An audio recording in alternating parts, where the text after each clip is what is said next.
On fait des logements comme des bûcherons aussi. On sait même pas à quoi ça sert. On a des micro-fenêtres parce que dans le temps, on savait pas comment isoler comme il faut une fenêtre. Fait que là, dans le fond, il y a plein de choses qu'on n'a pas de réflexion. On fournit des logements sociaux, pas meublés. Fait que là, si t'as pas d'argent de payer un logement, comment tu vas avoir d'argent pour te le meubler? Il y a toutes des réflexions qui sont à revoir au Québec dans l'habitation. Puis nous, on se fait un point d'honneur d'amener la réflexion plus loin. JF Tremblay, entrepreneur, promoteur et influenceur dans le domaine de l'immobilier, nous visite pour une deuxième fois. Il nous partage ses opinions sur la crise du logement, la densification et le courage politique requis pour trouver des solutions et proposer des nouvelles idées dans le développement immobilier. Ses opinions ne laissent personne indifférent. On se rejoint à la retenue.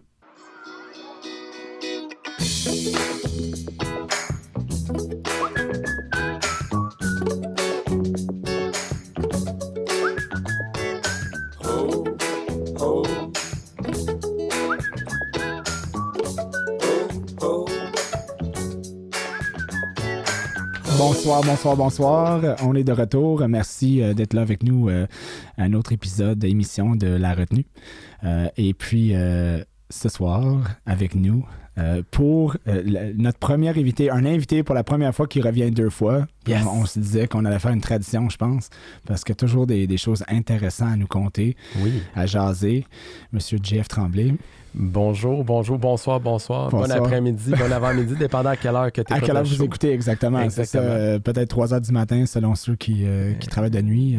Ou qui sont sans œil. Ben, hey, merci de m'avoir invité pour une deuxième fois. Ben oui, j'embarque dans cette traduction-là. Parce que dans le fond, t'es en anglais. Fait que faudrait le traduire un peu, le show. Ben oui, on pourrait faire ça, mais pour l'instant, mais, même si je tenais au Nouveau-Brunswick, je parlais de ça avec ta conjointe tantôt. Puis je suis anglophone. On va dire que je m'identifie comme anglophone, même si je suis au Québec toute ma vie. Le show est pour les Québécois. On le fait en français. C'est bien correct. Bon, c'est parfait ça. Merci de l'invitation. Puis oui, j'adhère à cette tradition de closer une saison, peu importe comment ça va être là. Moi, j'aime ça, venir sur ton show. Puis c'est super. Super tu as toujours des choses intéressantes à dire. Donc, on va brasser les choses ce soir. Écoute, pour ceux qui te connaissent moins, juste un petit wrap-up parce qu'on va pas faire un bio de 15 minutes, mais qui est JF Tremblay rapidement? Il y a plusieurs qui te connaissent sur les médias sociaux, en immobilier, comme investisseur, roi du coaching en immobilier, quelqu'un qui est quand même qui a quand même un beau bagage. Donc, explique-nous un peu qui est JF Tremblay? Je peux expliquer maintenant, vu qu'on ne veut pas prendre 15 minutes. Écoute, je suis à la tête d'une firme qui s'appelle Commun Capital avec mon ami et collègue Vincent. On se spécialise on a un petit studio de développement de projets immobiliers. On fait aussi de la consultation en stratégie, en acceptabilité sociale, puis en règlement de conflits en matière immobilière. Fait que c'est tout ce qui a trait à l'immobilier. Nous autres, on est des bébites qui s'attaquent à ça. Puis on a un nouveau projet qui s'appelle Transaction, qui est des soirées de réseautage, de conférences, puis aussi qui va être mixé à ça, podcast, qui va être mixé à ça, contenu éducatif. Parle-moi de l'idée derrière Transaction, le projet. C'est parce que tu as quand même fait Flip Academy, tu as quand même eu beaucoup de projets avant. Puis ça t'a fait évoluer, t'a amené à où est-ce que tu es aujourd'hui. Tu aimais faire Flip Academy dans le temps, mais à un certain point, tu avais mentionné ça, que ça ne connectait pas avec ce que tu voulais faire vraiment. Donc, maintenant, aujourd'hui, Transaction, c'est quoi Transaction exactement? Parce qu'il y a beaucoup d'éducation, on va l'appeler comme ça, là, même si le terme est un peu lousse. Éducation pour investir dans l'immobilier. Comment que Transaction est un peu différent? Comment que vous voyez ça? Qu'est-ce que vous proposez aux gens comme... Premièrement, c'est de l'information qu'on véhicule. C'est un contenu qui peut être à saveur éducative, mais c'est de l'information qu'on véhicule. Je pense qu'il y avait de la place dans le marché pour avoir un média où on vient donner de l'information à bas prix. Là. Les soirées sont 9,99 $. Fait que tu as la chance de rencontrer des investisseurs de plein niveau et d'entendre aussi des conférences pertinentes qui sortent un petit peu de... je pense qu'en ce moment, le Québec est bien desservi en matière de formation pour débutants, des soirées pour débutantes. Mais des gens qui sont déjà dans le réseau, qui sont déjà... qui veulent aussi, ou des gens qui veulent upstager leur game, c'est peut-être là que ça se passe en rencontrant des gens qui ont... Puis des gens peut-être plus expérimentés, puis des sujets peut-être un petit peu plus évolués que le départ. On est ailleurs. Fait que le but en arrière, c'est peut-être aussi de conscientiser les gens aux enjeux réels présentement dans l'immobilier, puis d'amener des solutions. Tu sais, je pense que notre contenu est basé sur qu'est-ce qu'il faudrait faire, tu sais, et non de montrer des concepts abstraits. Là.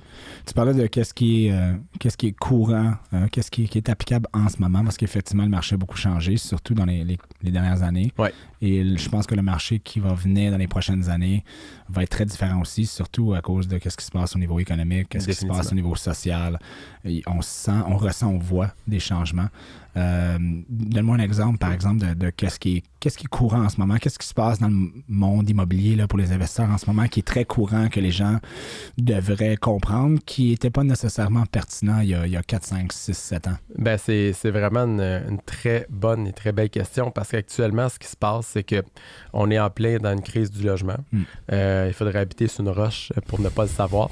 Et la crise du logement, en ce moment, est dans le pire contexte, c'est-à-dire que on est dans une situation d'inflation où on a des taux d'intérêt qui sont très élevés, ce qui fait que c'est pas un contexte qui est favorisé pour développer de l'immeuble. Donc, il y a moins d'immeubles en construction, on bâtit moins. Puis là, ben, c'est de la cause à effet. Fait que moins qu'on bâtit, moins que d'offres, plus le logement est cher. Plus le logement est cher, ça crée une pression sur les usagers, sur les prix. Fait que finalement, c'est la population qui en souffre. Et ce qui se passe aussi, c'est que actuellement, ben, on est dans un état... on est dans un état-providence un peu, là. On va pas se compter des menteries, là, si on lit un peu les nouvelles, là. Tout bonnement, on a mis fin à 10 ans d'entrée d'immigrants illégaux à la colle, là, tu sais. Pour l'instant. Ben, pour l'instant, tu sais, puis il y a quand même des objectifs d'immigration. Puis je veux pas être mal cité, je suis pour l'immigration, on est une terre d'accueil, ça a tout à fait partie de nos valeurs, mais à quelque part, il faut être capable d'accueillir ces gens-là. Il faut les loger au moins. Oui, puis il faut être nous autres être capable de s'aider en premier. Puis là, ce qui se passe, c'est que là, dans le marché, on a un manque flagrant de logement. Fait que c'est de trouver l'équilibre. Hein? C'est de trouver l'équilibre. Parce qu'il faut les immigrants parce qu'il manque de travailleurs dans certains secteurs. Donc, une croissance de population économiquement, on sait que c'est important. Mais en même temps, c'est beau, là, tu rentres, mais si tu n'as pas de logement, ben tu fais juste mettre de la pression additionnelle sur quelque chose qui est déjà problématique. Puis là, le problème, c'est que les gens qui sont déjà là, qui se retrouvent à ce qu'ils doivent payer de plus en plus cher pour leur logement ou pour acquérir une propriété, comme on appelle the ladder, le property ladder, très difficile en ce moment, beaucoup plus difficile.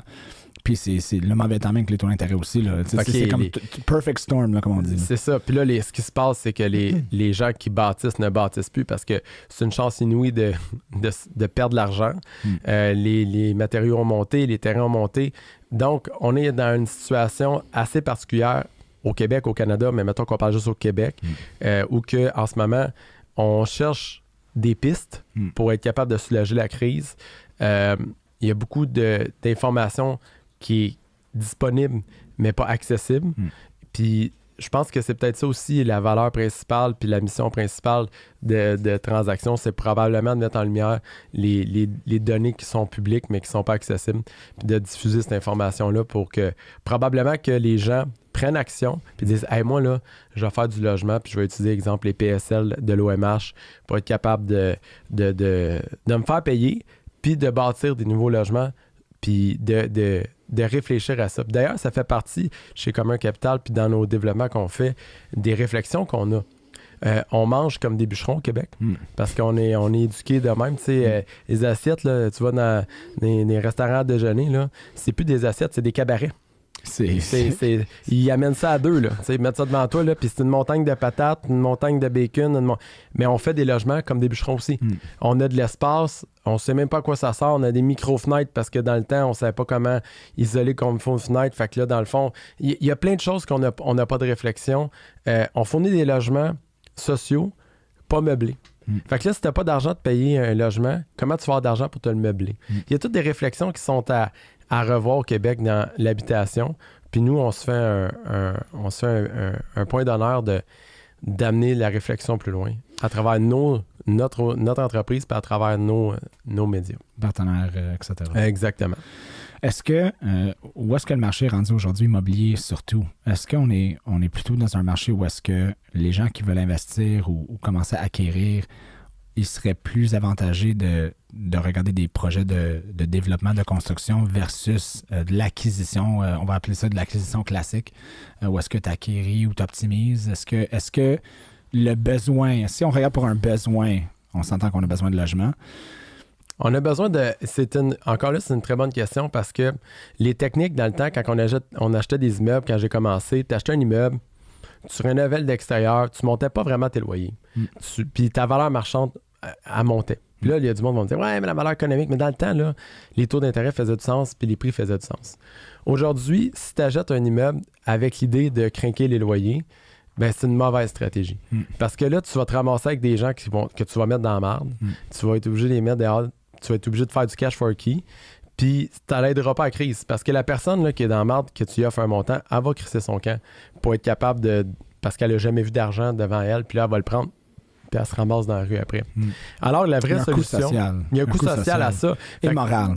Exactement. Alors que la vraie solution, c'est de bâtir. Fait que si on bâtit, on vient soulager la demande. Si on vient soulager la demande avec de la nouvelle offre, on est capable d'éviter que les prix montent. Donc, on est capable de maintenir des gens dans leur loyer. Et cette demande-là, il faut la soulager avec des logements adéquats. On a bâti, je lisais un article, là, du 4,5, alors que les gens vivent seuls. Je veux dire, la chambre de trop, là, c'est un 144 pieds, voire 200 pieds carrés de trop que, en ce moment, le pied carré, tu le payes. Puis, on n'a pas eu de réflexion, alors qu'il nous manque de 5,5 pour les familles, puis il nous manque de 3,5 pour les personnes seules. Fait qu'il y a une réflexion à avoir. Fait que pour moi, ça se passe beaucoup dans la densification douce. Ça, c'est très important. Le Québec est en grand changement. On a vu Laval se positionner avec son système d'urbanisme réfléchi qui s'en vient là, qui est une nouvelle méthode qui devrait être appliquée à travers le Québec. On a vu Longueuil prendre des initiatives aussi dans ce sens-là. Les villes commencent à comprendre qu'il faut densifier. Puis il y a de quoi de stigmatiste à avoir des tours. Montant, on dirait que les gens sont pas prêts à ça, mais ils sont pas prêts non plus à couper des forêts. Fait qu'à un moment donné, si on a besoin d'habitation puis on veut sauver des arbres, on n'a pas le choix d'élever, là. C'est là que ça s'en va. C'est une genre de question, une genre d'affaires comme Field of Dreams, là, avec Kevin Costner, là, comme Build It and They Will Come. Écoute, oui, ils sont prêts pour l'instant, mais donne-leur le produit, donne-leur quelque chose qui fonctionne, puis le social va suivre l'économique et l'environnemental éventuellement. Là. Les gens ne recyclaient pas dans les années 80, puis quand tu leur disais, mais mets ça dans ton bac bleu, on va pas parler du fait que le 80% se ramasse quand même dans les déchets, là, mais puis là, tranquillement, ben, ils ont pris l'habitude. Là. Est-ce que c'est juste comme fais-le, on le fait, puis ils vont venir? C'est une bonne question qui s'adresse. En fait, cette réponse-là, puis cette question-là, pertinemment, si on avait la classe politique qui écouterait, ou si quelqu'un qui est dans la classe politique écoute ça aujourd'hui, conseiller, conseillère, maire, mairesse, c'est à vous que ça s'adresse, cette réponse-là. Ça prend du courage politique. Parce qu'il y a un phénomène qui s'appelle... Je ris, mais c'est le courage politique, ouais. C'est ça, c'est du courage politique parce qu'il y a un phénomène qui s'appelle le pas dans ma cour. Fait que, puis nous, chez Commun Capital, on fait de la stratégie, puis on fait surtout des fois même des formations, puis pour des promoteurs, puis des fois, c'est les villes qui nous engagent pour leur expliquer la réalité des promoteurs. Fait que là, des fois, on est des deux bords de la table. Et une chose qu'on explique aux gens, c'est que l'acceptabilité sociale, à un moment donné, là, c'est dans son ensemble. Là. Puis les citoyens ont tellement été tenus dans le secret, on les a tout le temps fait des passes par la gauche sans aller les consulter, qu'aujourd'hui, il y a des oppositions qui se lèvent pour... Ils ne savent même pas pourquoi. Ouais, alors, c'est ça. Opposer pour opposer, parce que si le gouvernement, c'est n'importe quoi, je suis opposé. Exact. T'sais, ça vient du gouvernement, ils sont suspicieux. Puis ça, on l'a vu dans la pandémie, puis on n'embarquera pas là-dedans, qu'à un moment donné, il y a une façon de communiquer, puis il y a eu comme une espèce de... C'est comme si maintenant, là, les gens ne croyaient plus au gouvernement. Fait que il y a un travail dans ce sens-là à faire, mais où ce que je veux en venir, c'est que, évidemment, les gens peuvent pas dire... Tout le monde reconnaît la crise, tout le monde reconnaît qu'il faut densifier, mais c'est sûr que tu veux pas avoir une tour dans ta cour. Fait que il y a une réflexion à avoir, il y a des méthodes à apporter, il y a des secteurs à redensifier, à retravailler qui seraient propices à ça. Il y a des secteurs qui ne sont pas propices à ça. L'urbanisation passe par un métier maintenant qui est nouveau, qui est appliqué dans les villes, qui est l'urbaniste. Tu sais, l'urbaniste, là, il y a 20 ans, on était comme... Il n'y avait pas vraiment d'urbanisme. Il y avait un gars qui... Tu peux le voir dans la flotte. Si tu marches surtout dans un secteur, c'est clair que... Le concept de... Vas-y. Puis maintenant, c'est un bac, il y a une maîtrise à ça, c'est un vrai métier et maintenant, c'est considéré dans les municipalités qu'on veut travailler de façon conforme. D'ailleurs, un bon livre là-dessus, c'est Pattern of the Language. Là. C'est vraiment une Bible qui a été faite, qui avait été... C'est la ville de New York qui avait mandaté de faire ce livre-là. Vous devriez le lire, c'est assez cossu, c'est 700 pages. Pattern of Language. Puis, désolé pour mon anglais qui soit tout en passant parfaite. C'était parfait. Mais ça l'explique, ça va, écoute, ça part de n'importe où. Là. La hauteur des trottoirs, la dimension des parcs, la réalité, puis pourquoi on devrait faire qu'est-ce qu'on fait ou pas faire ce qu'on fait par rapport à l'humain. Puis ça, les villes ont passé à côté parce qu'on a densifié à tout rond, on a urbanisé, on a bétonné à tout rond. Maintenant, on a un repli qui se fait, mais on l'a au mauvais temps. Parce que le repli qui se fait en ce moment se fait au moment où on a besoin de logement. Fait que pour un promoteur, puis là, c'est une question qu'on se fait poser souvent, dans les 3 dernières années, le vent tournait de bord. Fait que le gars là, qui arrivait, puis qui, avec son gros poing lourd, là, puis qui allait voir l'urbaniste, puis il tapait sa table, là, tabarnak, ça me prend mon permis, bien là, tabarnak, il n'y aura pas de projet. C'est ça qui se passe. Ouais, c'est ça. Parce que les citoyens, le fonctionnaire, puis l'élu, c'est le fameux triangle des Bermudes dont tu es le centre. Fait que si t'as pas le bon talk, si t'as pas le bon projet, ben ça passera pas. Fait que ça prend de l'accompagnement, il y a une nouveauté qui se passe, ça prend des nouveaux promoteurs qui ont une conscience de ça. La conscience sociale aujourd'hui, c'est 80% d'un projet, selon moi. Non, c'est un excellent point. Comment que tu convaincs les gens? Parce qu'on s'entend que moi, je rencontre beaucoup de familles, beaucoup de couples, beaucoup d'individus, puis dans leur tête, puis ça, c'est à cause des médias sociaux, c'est à cause des films, ils ont tous dans la tête qu'ils vont avoir une maison avec un double garage, sur un terrain de 15 000 pieds carrés avec une piscine en arrière, au sel en plus, là, qui pollue super bien. C'est minimum. Puis ils ont tout en tête que si j'ai ça, I made it, j'ai réussi, right? Et ça, c'est vrai particulièrement au Canada. Ouais. Il y a une obsession, je le dis souvent, d'être propriétaire et d'avoir ce type d'image-là. Le white picket fence, comme on dit en anglais. Tout là, à fait. Donc, comment qu'on change cette idée-là de succès, ou est-ce que non, c'est pas nécessairement ça, ça peut être un condo, qui est en densité, un appartement, et qu'il y a une vie quand même... dans leur tête, un appartement, là, pour eux, là, c'est comme, j'ai pas de balcon, je suis pris dans une boîte, il n'y a pas d'arbre. Ils ont raison. Au final, le problème, c'est qu'il faut apporter à ces gens-là une offre qui n'existe pas ou qui existe très peu. Exact. Tu sais, il existe des communautés locatives où que tout compte fait, c'est un logement familial. Puis moi, j'ai assisté à une conférence qui était celle de la vice-mairesse de Vienne au sommet de l'habitation en 2022 que justement Catherine Fournier puis Stéphane de Laval ont organisé. Et la vice-mairesse, elle a dit une chose que j'ai faite comme... En fait, c'était 8 heures de formation avec des gens qui amenaient un petit peu plein de sujets à la crise, mais aucune solution. À part elle qui est arrivée, c'était Jésus qui était sur la scène, là, carrément. Puis j'ai pris des notes. Mais une chose que je me souviens très bien qu'elle a mentionné, puis j'ai fait comme, tu sais, comme, est-ce qu'on était petit de part. Elle dit, nous, là, on a développé Vienne en fonction des familles. Parce que quand tu as des familles, tu as moins de criminalité. Quand tu as des familles, tu as de la mixité. Quand tu as des familles, tu as des aînés.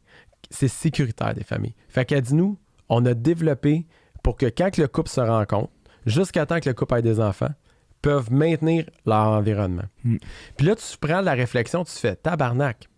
Genre, si on n'aurait pas fait des calices de 4,5, qui est inutile pour le gars qui est tout seul, puis inutile pour le gars qui a des enfants, on se comprend, mais peut-être qu'on serait capable de maintenir nos familles dans des logements. Puis peut-être que si on avait demandé aux architectes, des fois... Peut-être un architecte qui a des enfants, c'est plate à dire, là, des fois, parce que quand tu l'as pas, tu le vois pas. Là. Fait qu'elle dit, hey, qu'est-ce que ça prend, là?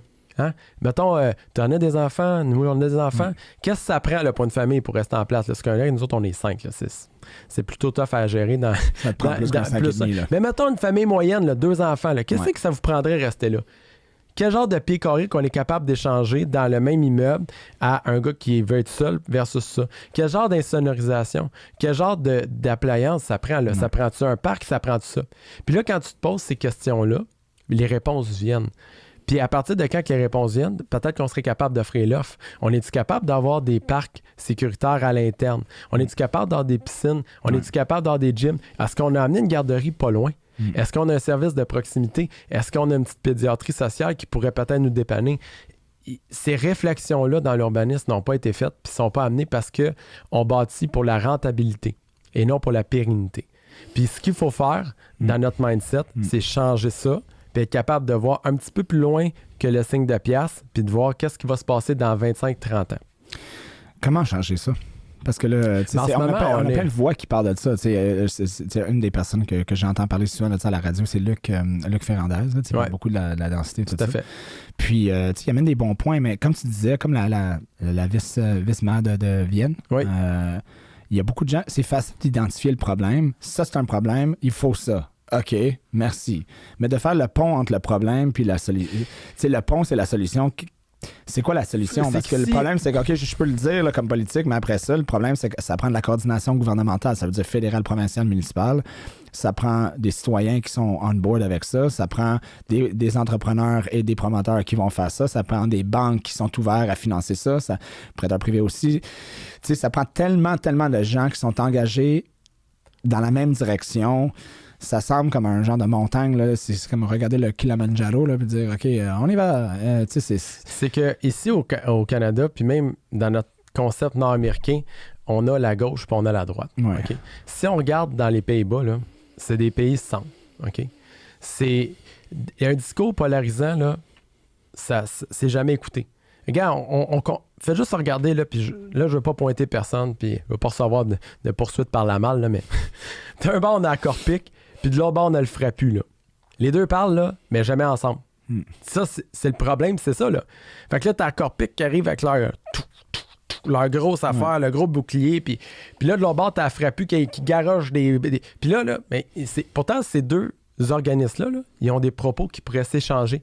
Ils ont des idées qui pourraient bâtir ensemble, puis il y a des idées qui pourraient s'affaire. La même chose existe dans le développement. C'est qu'il y a une guerre pour protéger la pauvreté. Puis là, ce que je dis, ça fait mal. Parce que moi, je l'ai réalisé parce que quand j'ai fait mon virage il y a 2 ans, je me suis mis à parler des organismes sociaux. Puis là, un moment donné, dans le discours, tu fais « Hey, tabarnak, excuse-moi, là, mais à moins que je me trompe, toi, t'as pas d'idée, puis moi, j'en ai une. Tu sais, moi, je suis un promoteur, je veux développer du logement social, du logement abordable. Je pense que tu devrais m'écouter. Parce que toi, tu relèves la problématique, mais t'as pas d'idée ou t'as pas de solution. Tu fais juste critiquer qu'est-ce que je dis, puis mais t'amènes rien à la table. Donc, c'est facile de critiquer, mais OK, donc, c'est quoi ta solution? C'est ça, exact. Puis moi, je suis là de bonne foi en disant qu'il y a un mot qui fait mal au Québec dans la sphère sociale, là, puis il faut tuer cet éléphant-là dans la pièce, c'est le mot rentabilité. OK? Puis ça, c'est une chose que la CAQ aime pas, amène. C'est de dire, hey, maintenant, là, c'est pas qu'il veut gérer ça comme une business, mais à un moment donné, il faut arrêter de se poser la question de dire, on va dilapider. C'est pas normal de bâtir du logement social à 500 000 la porte. Ça n'existe pas, là. Puis, il faut que les OMH, il faut que les organismes, les coops se regardent dans le miroir et fassent comme, OK, là, on a besoin d'aide de l'externe, du privé. Puis moi, j'ai eu la chance d'avoir de l'écoute à certains niveaux, puis d'avoir de la fermeture à certains niveaux, parce qu'on se bernait avec... C'était quasiment une chasse gardée de la pauvreté. C'est comme, non, moi, c'est ma job de m'occuper des logements sociaux, là, puis des fait que j'ai pas besoin de toi. Non, ça, tu comprends pas, là. T'as aucun réflexe immobilier, tes immeubles tombent en ruine, t'as une mauvaise gestion, tu sais pas ce que tu fais. Mais, socialement, tu sais gérer des gens. Tu sais gérer des gens avec des problématiques. Alors, ce qu'il faut que tu amènes, c'est des modèles qui sont digestes, qui fonctionnent avec une réalité économique actuelle. Fait que comment qu'on fait pour changer? Parce que c'est ça la vraie question. C'est d'arrêter de polariser la discussion. C'est exactement comme la Corpic puis la Frappu.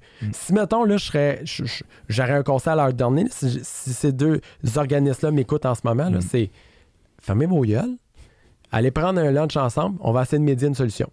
Commençons à s'entendre sur où est-ce qu'on est d'accord. C'est ça, exact. Puis bâtir un dialogue sur, OK, mais arrêtons de... Où est-ce qu'on est d'accord? Exact. OK, on est d'accord sur ces 3 points-là.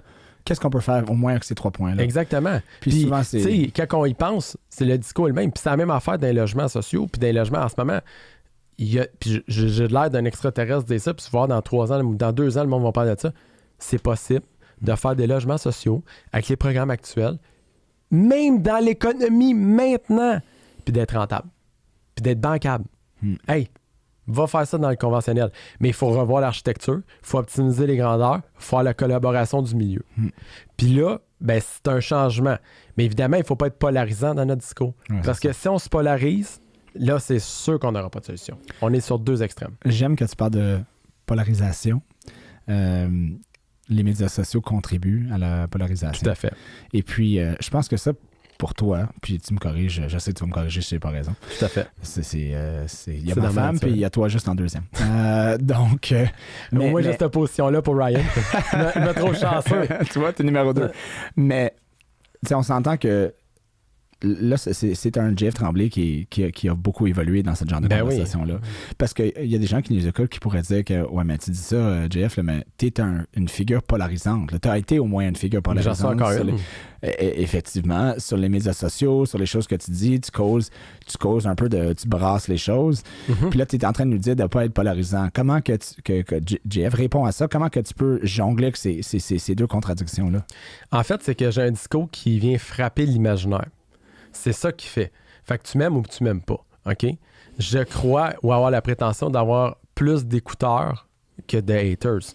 Mais il y a une chose qui est claire, par contre, c'est que dans un milieu comme on est là, peut-être que mon image polarise, peut-être que mon discours le fait aussi. Mais il y a une chose qui est sûre, c'est que la mission dans laquelle on s'en va, puis laquelle on travaille, elle ne doit pas être polarisée. Puis elle doit être rassembleuse. Puis il faut que le discours qu'on entende, c'est de dire « Ouais, je me reconnais. » Je me reconnais aujourd'hui en me disant, c'est vrai que ma position, tu sais, puis le monde qui me connaisse personnellement, puis même le monde qui me connaisse publiquement, ils savent que je suis une personne de consensus. Au final, je suis pour le gros bon sens. Puis je dénonce ce qui n'est pas dans le gros bon sens. C'est ça, c'est peut-être là que vient la polarisation, c'est que des fois, c'est choquant quand on dit quelque chose tout haut, qu'on pense tout bas, puis le gars fait comme, en tout cas, lui, là, il dit des affaires. Oui, mais tabarnak, tu le pensais. Tu comprends? C'est peut-être la différence entre moi et toi. Fait que, au final, actuellement, ce qui se passe dans le marché, ben, c'est que si on continue à rester dans chacun de nos bars, ben, on n'est pas là. Puis comme tu as dit, j'ai évolué. Je n'étais pas la même personne. Là. Un jour, j'ai fait partie du problème. Ouais. J'ai fait partie du problème.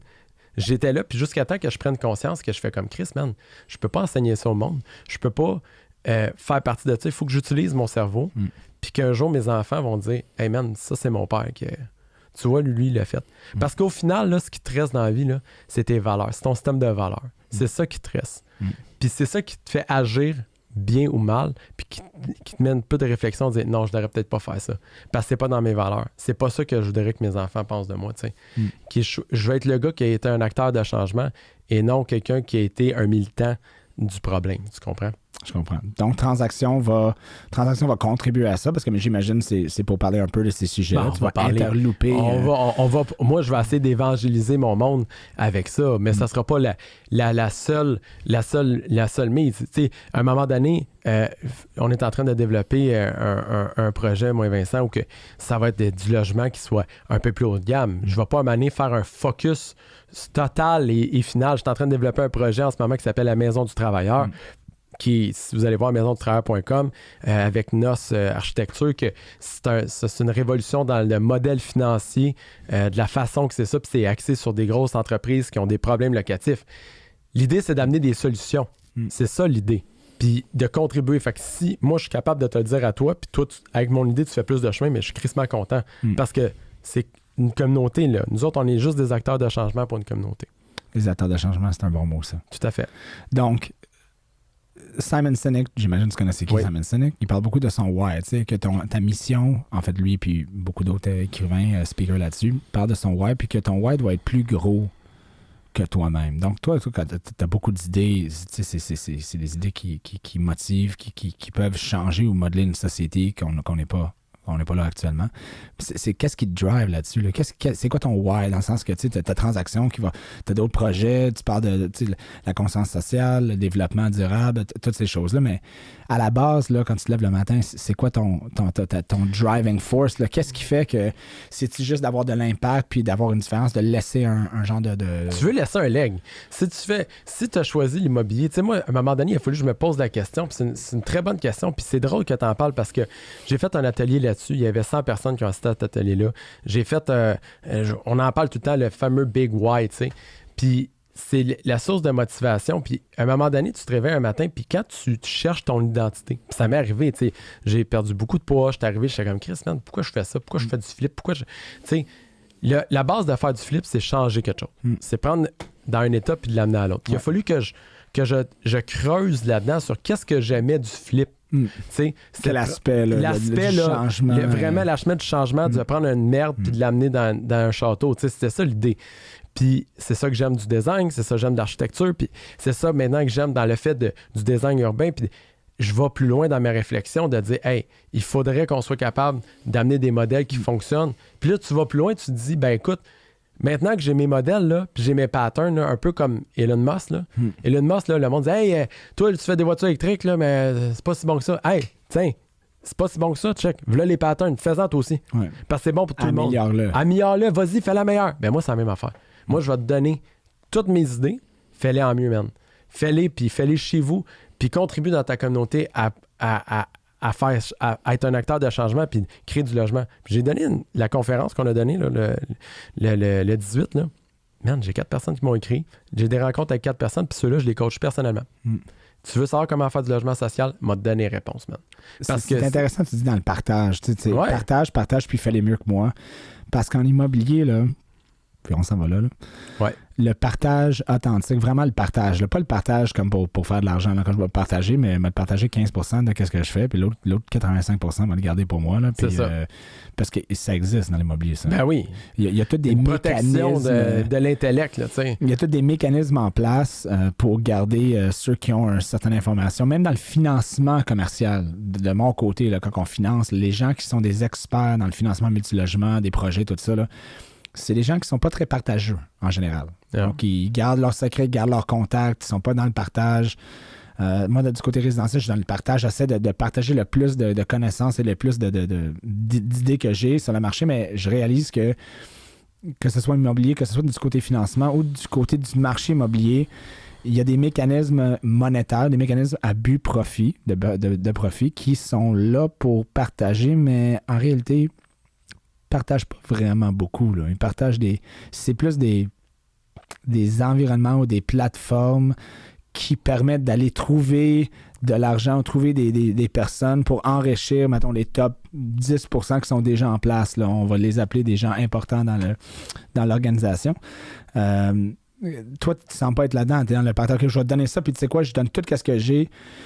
And build it better, build it bigger, vas-y. Donc, qu'est-ce que tu disais aux gens que, tu sais, à ces gens-là qui parlent de le nombre de portes qu'ils ont, on a parlé de ça avant l'émission, j'ai tellement de portes, ok, c'est beau, mais au lieu de parler de tes portes et de toi et comment tu es excellent, tu es bon, pourquoi parler comment tu t'es rendu là, puis comment tu pourrais améliorer qu'est-ce que tu as fait, et comment toi qui commences aujourd'hui, monsieur, moi je fais ça depuis 20 ans, le petit qui commence aujourd'hui, comment tu devrais le faire différent, plus intégré avec l'environnement.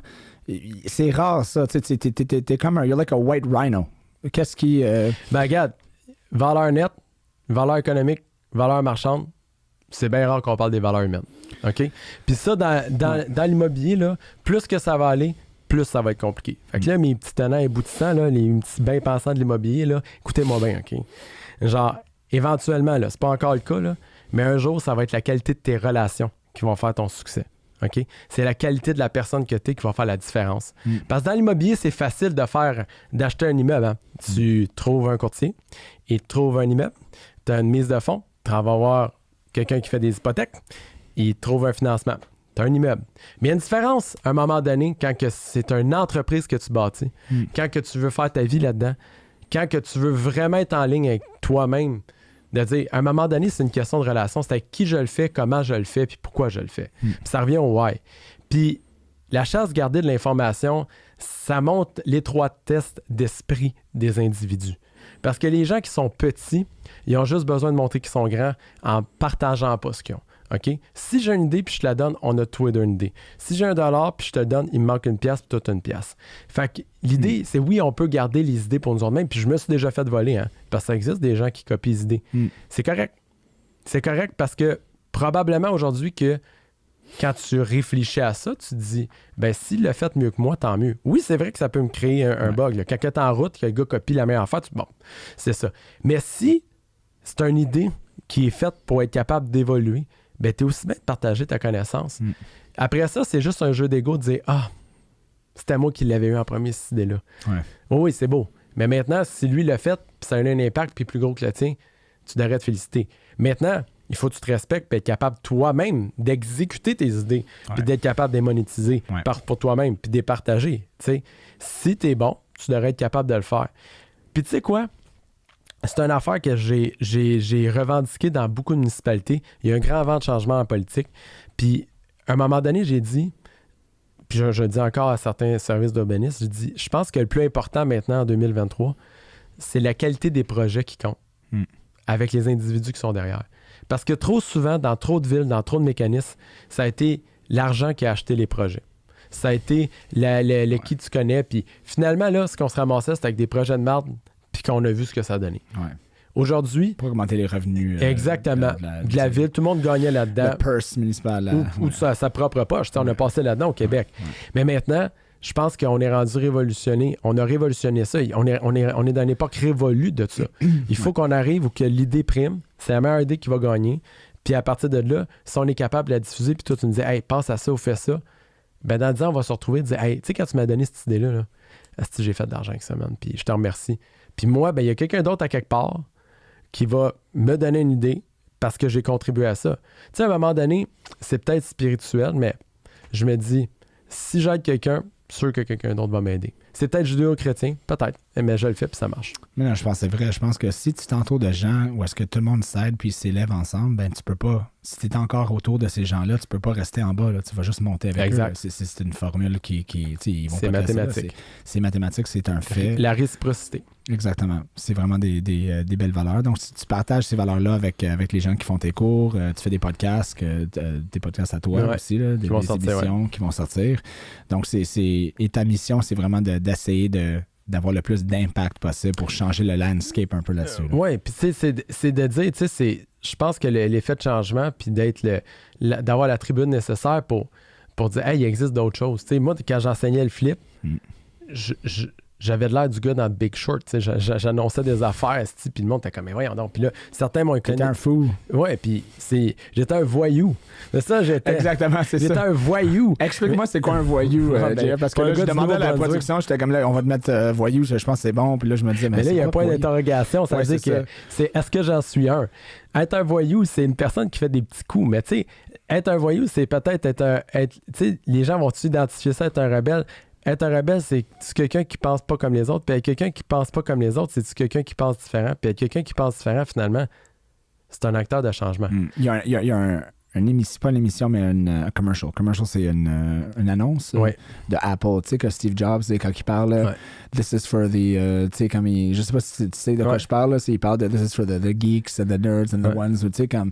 Puis on fait ça pour toi, là, mais tu sais, c'est un peu. C'est des rebelles. Tu sais, c'est Apple, à un moment donné, t'étais un rebelle jusqu'à temps que tout le monde adopte le fait que. Ben oui, non, mais t'es un rebelle. Différent, on y va, puis finalement, ça devient le mainstream. Le mainstream, exactement. Mais ça devient, donc, ça prend des rebelles. Ça prend des gens qui pensent différemment. Ouais. Parce que si tu penses comme la masse, ben, tu n'arriveras pas à un changement. Tu vas avoir les résultats comme la masse. Tu vas avoir comme tout le monde. Ouais. Puis c'est là que tu viens à réfléchir. Puis de se donner la possibilité, des fois, on est tellement ancré dans notre quotidien qu'on n'a pas de performance, qu'on n'a pas l'espace nécessaire ou on n'utilise pas l'espace nécessaire qui est disponible dans notre cerveau pour dire comment je pourrais faire les choses différemment. Puis on finit par rentrer dans le flow, rentrer le soir chez eux, faire les devoirs, faire le souper, puis le lendemain matin, parce qu'on recommence. Pourquoi? Parce qu'on est conforté dans notre quotidien, puis on ne sait plus comment sortir de la rat race.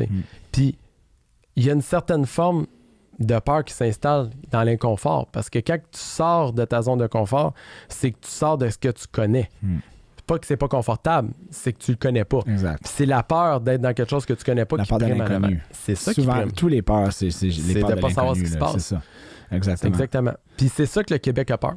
C'est ça que le Canada a peur. C'est ça que les institutions financières ont peur. C'est ça que les gens ont peur. C'est de dire, comment qu'on pourrait faire... Est-ce que ma vie va être pire si j'embarque dans quelque chose que je connais pas, puis finalement, c'est une erreur. Je veux pas faire une erreur. Exact. Même les restaurants qu'ils choisissent, souvent, c'est toujours les mêmes restaurants. J'ai une bonne expérience là, je vais retourner au même restaurant. Exact. Je vais pas prendre la chance d'aller à un nouveau restaurant parce que j'ai pas beaucoup d'argent, je peux juste sortir une fois par mois. Puis si je sors juste une fois, puis c'est une mauvaise expérience, j'ai gâché mon argent, donc je vais rester au même restaurant. Mais ça s'applique partout. Ça s'applique partout, dans les décideurs. Il faut vraiment que les gens, quand on disait le courage politique, ça vient avec le fait que tu es capable d'exprimer quelque chose de compliqué, puis d'en assumer les conséquences. Puis je vais donner un exemple qui n'est pas très populaire encore, mais je suis un adepte de la communication, je suis obligé de la dire ici.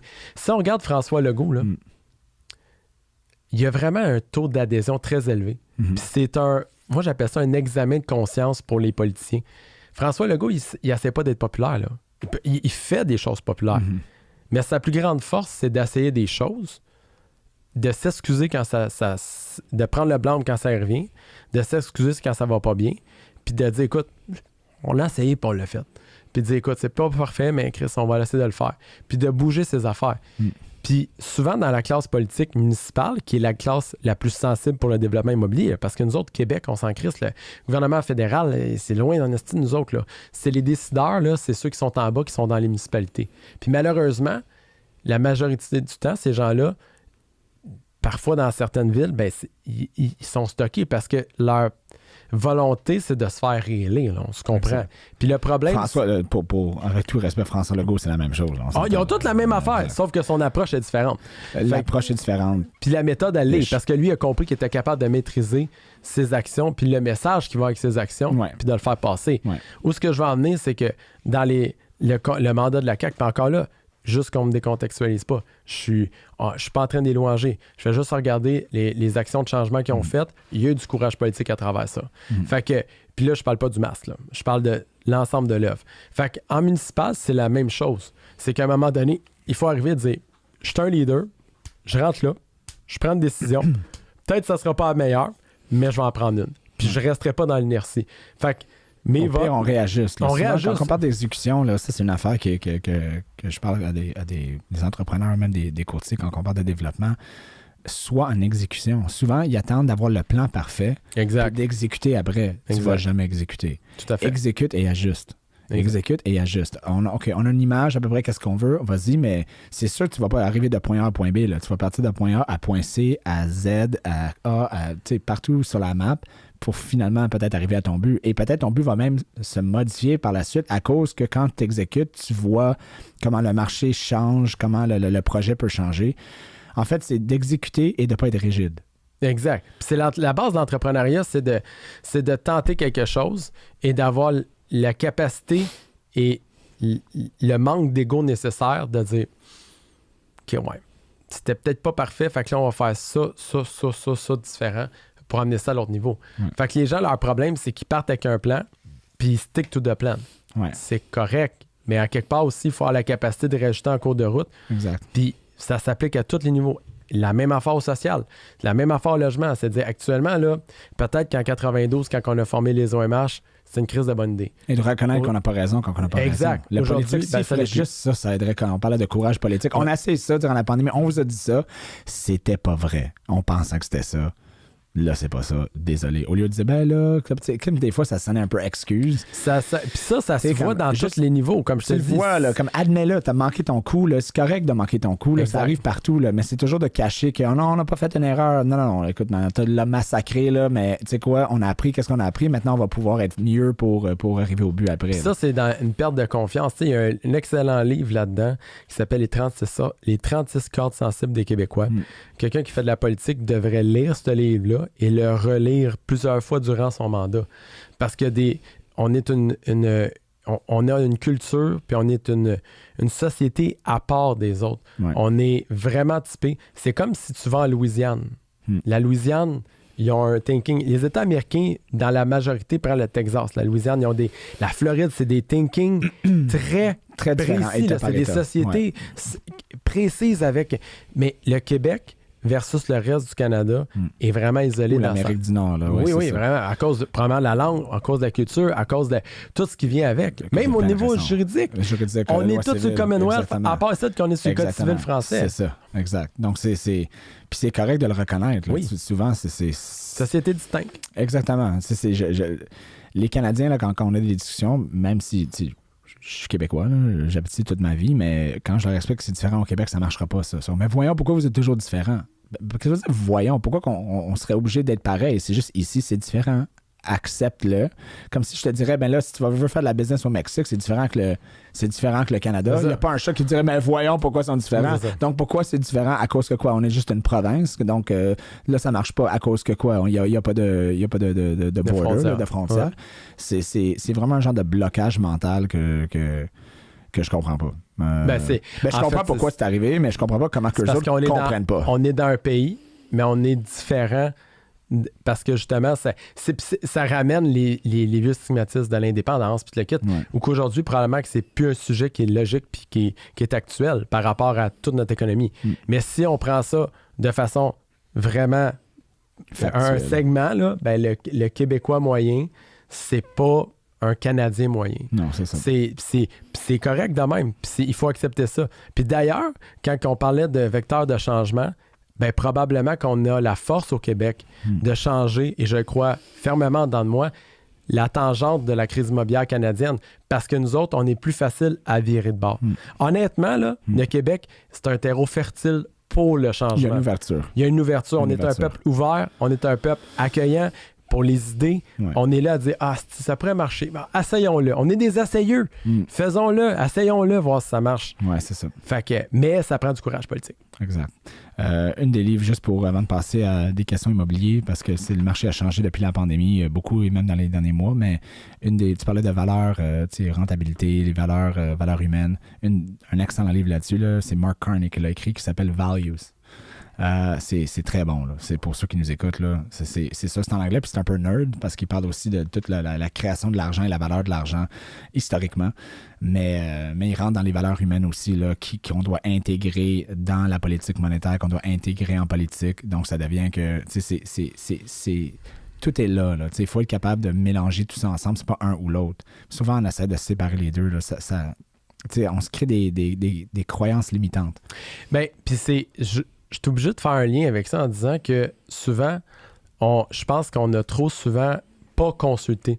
Des fois, on voit, puis je sais que tu es dans l'hypothèque, puis peut-être tu pourras pas le dire, mais moi, je peux dire, je vois des programmes de la SCHL, puis, là, je vois ton petit sourire pincé, puis je me dis, à the end of the day, là, tabarnak, là, mais j'imagine, mettons, comment ça se passe. Là, ils sont dans le taux, là, en vert, là.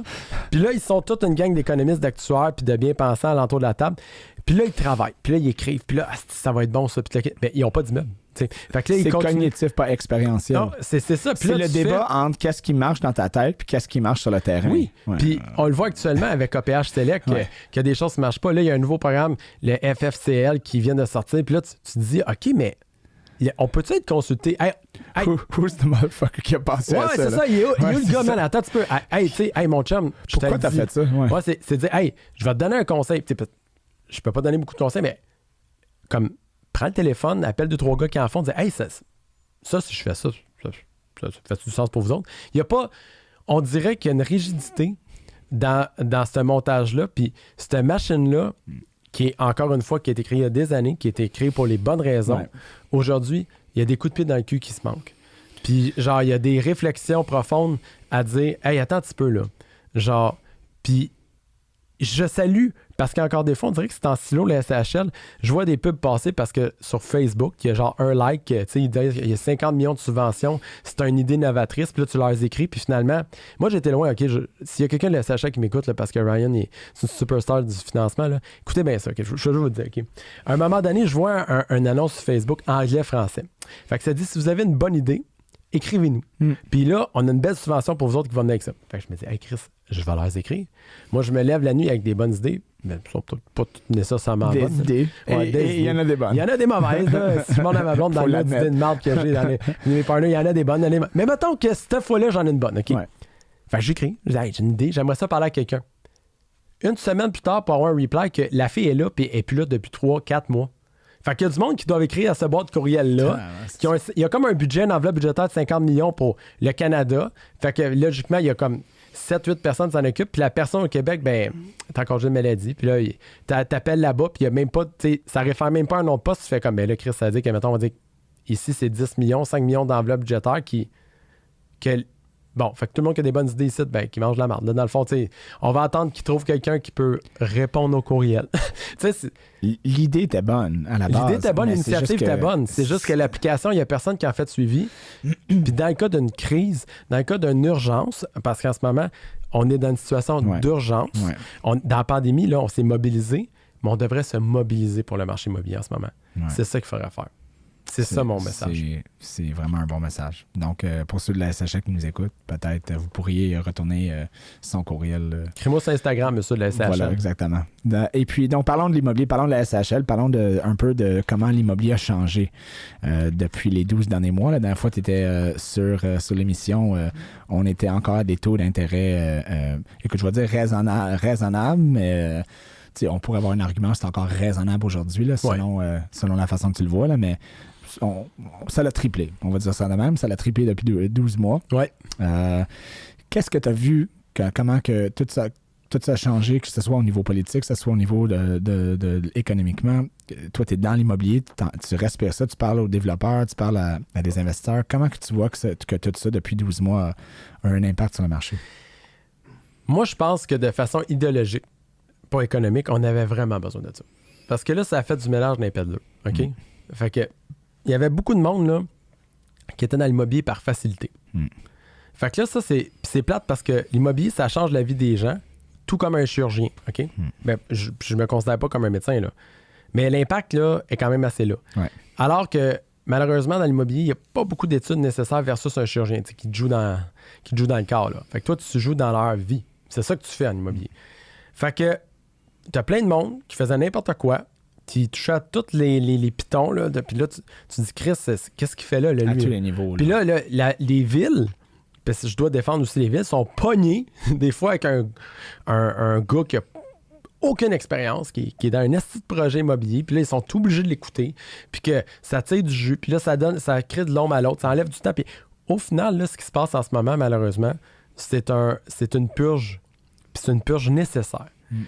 Maintenant, au niveau du refroidissement que ça a créé dans le marché, au niveau de l'unifamilial, c'est triste, mais en même temps, c'était inévitable que tu le vivais, tu avais des yeux pour voir. Je me souviens que ça fait partie de nos discussions.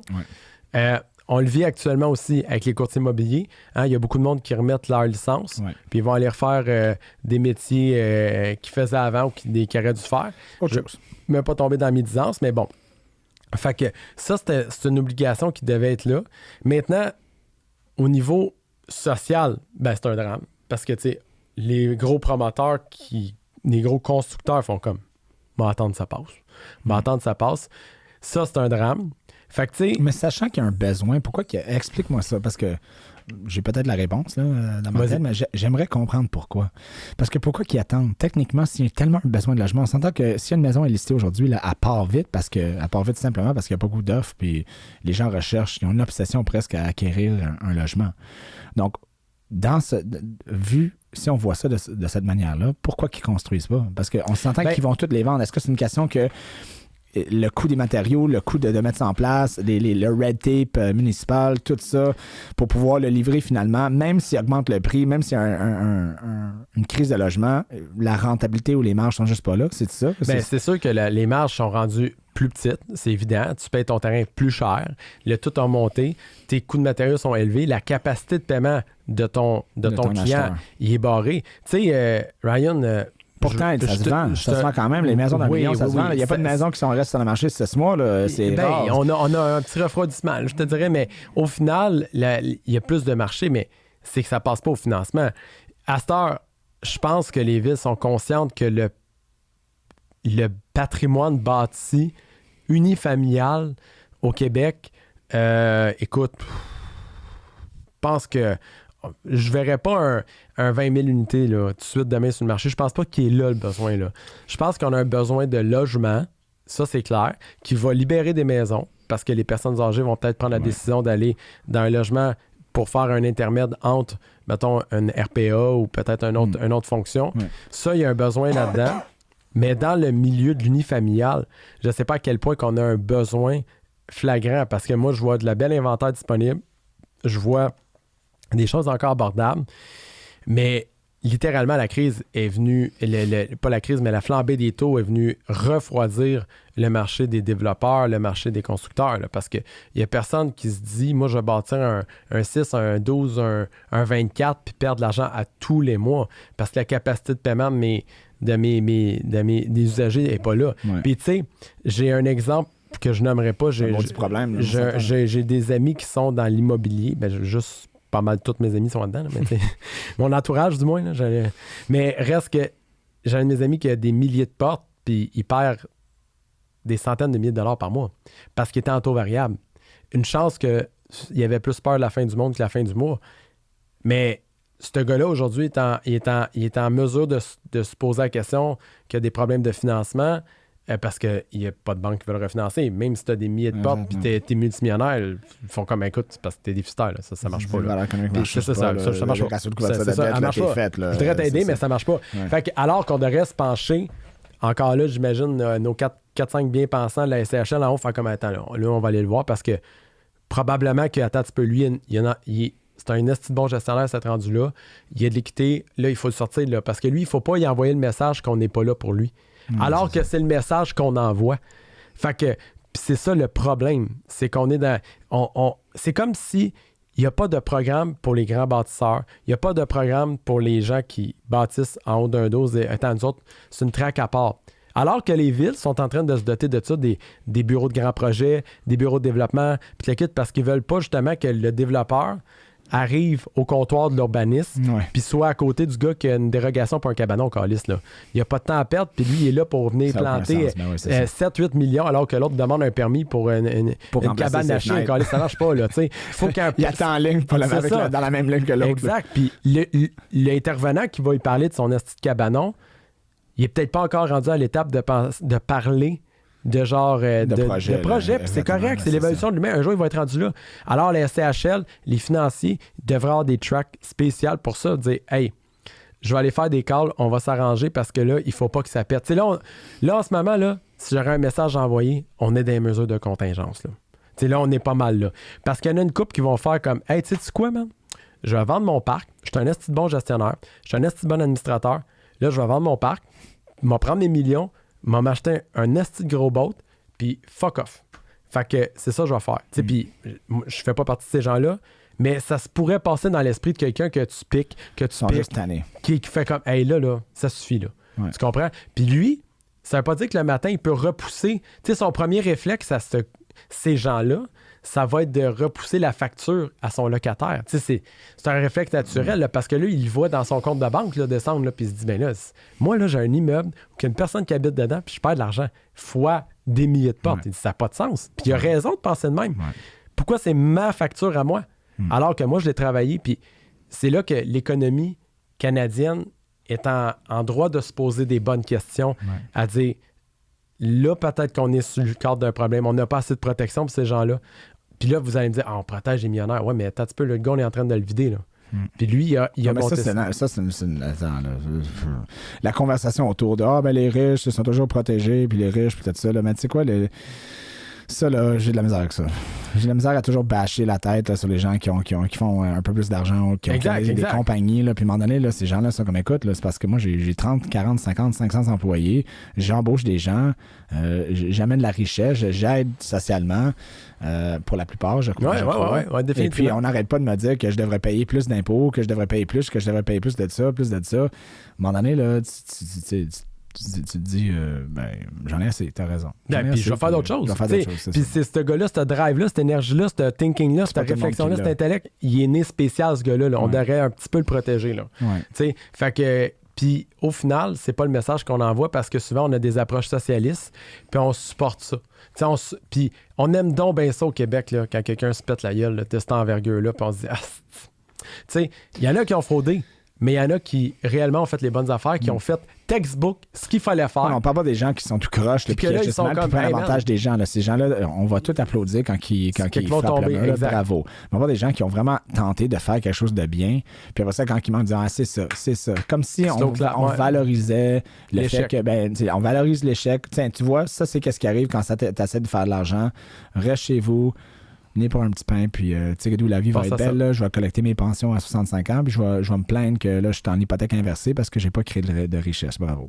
C'est ça. Puis c'est cette réflexion-là, puis c'est ce discours-là qu'il faut amener différent. Puis ça passe beaucoup par un message qu'on doit envoyer sur le marché, par justement la SCHL, par les instances gouvernementaux qui vont dire « Non, écoute, là, il faut qu'on prenne ça de l'amont. » Puis là, on parle d'immobilier, mais là, tu sais que ça fait vraiment mal. Puis moi, je l'ai réalisé parce que avec mon projet de la Maison du Travailleur, c'est que là, moi, mon projet s'adresse aux industries. Puis là, quand c'est rendu que les industries, comme Olimel, fait comme hey, écoute, ils appellent leur député et disent là, je fais juste vous le dire. Là, le problème, c'est qu'on n'a pas de travailleurs. Parce qu'on n'a pas de résidence pour les mettre dedans. C'est ça. Je peux en trouver, là. Ouais, en trouver. Moi, j'ai parlé avec du monde là, qui ont amené des agents de location à l'interne, là, des directeurs d'ARH qui se promènent dans les rues, qui feuilletent les marketplaces, puis qu'ils en parquent 5 dans un appart, puis 3 dans un autre, puis ils font venir des travailleurs étrangers. Fait que là, il y a un effondrement du système. C'est ça qui se passe. Ouais. Fait que il faut écouter le milieu. Il faut écouter ce qui se passe. Puis je pense que c'est ça qui est important en ce moment c'est pas un l'autre, c'est ça. Il faut vraiment être capable de mâcher de la gomme, courir puis jongler tout en même temps. Là, exact. Il faut protéger les gens qui sont entrepreneurs, qui sont honnêtes, qui travaillent bien pour qu'on puisse créer des programmes qui vont enrichir de manière responsable. Il faut aider les gens qui ont moins de moyens pour plein de raisons là, sociales, économiques, pour qu'ils puissent monter dans l'échelle pour avoir plus de richesse. Ça, c'est sûr. Le socialisme, c'est très bon, là, mais c'est très bon dans certains cas. Il ne faut pas être comme soit je suis à gauche, soit je suis à droite, un peu comme qu'est-ce que tu as dit. Il faut être dans le centre. Toujours comme il faut appliquer qu'est-ce qui fonctionne quand ça fonctionne. C'est supposé être ça notre force au Québec. Exactement. Donc, si ça marche, on va aider tous ces gens-là qui ont moins de moyens, on va leur permettre de s'éduquer, on va leur permettre d'aller acquérir, on va leur permettre de gagner de la richesse. Puis les gens ici, de l'autre côté, on va leur donner moins d'impôts, on va leur permettre d'aller créer de la richesse parce que c'est bon. Les deux peuvent se faire. Mais des croyances limitantes que c'est soit tout par ici ou tout par là, on est pogné là-dedans aujourd'hui. Puis on a un peu un us versus them mentality à cause des réseaux sociaux. Puis, Jeff, je pense que t'as une voix là-dedans qui est positive. Merci. Puis, qui amène un peu de fraîcheur. Et puis, je pense que pour les gens qui te connaissent pas, mais qui t'ont écouté aujourd'hui, devraient te suivre, te supporter, t'écouter. Puis, j'espère que Jeff, pour premier ministre, peut-être un jour, on va peut-être voir. pas premier ministre, mais vice-premier ministre. Je vais conseiller le ministère pour dire, hey, voici des idées qui pourraient être novatrices. Mais là, ils sont équipés. Là. Ils ont un ministère de l'habitation, c'est tout nouveau. Ils ont une personne en place qui provient du milieu de l'immobilier. Je pense qu'il y a plein de volontés qui s'installent. Mais rendu là, j'espère que tu vas revenir sur l'émission au moins une fois par année. On va garder la tradition. Voilà. Puis on va vieillir et gagner un peu de sagesse ensemble. J'espère beaucoup. Merci pour avoir venu. Merci Ryan pour l'invitation. Merci d'avoir été avec nous pour cette retenue. Je vous invite à nous suivre sur Facebook, Instagram, YouTube et les principales plateformes de podcasting, Spotify, Apple Podcast, Google Podcast. On se rejoint à la prochaine retenue.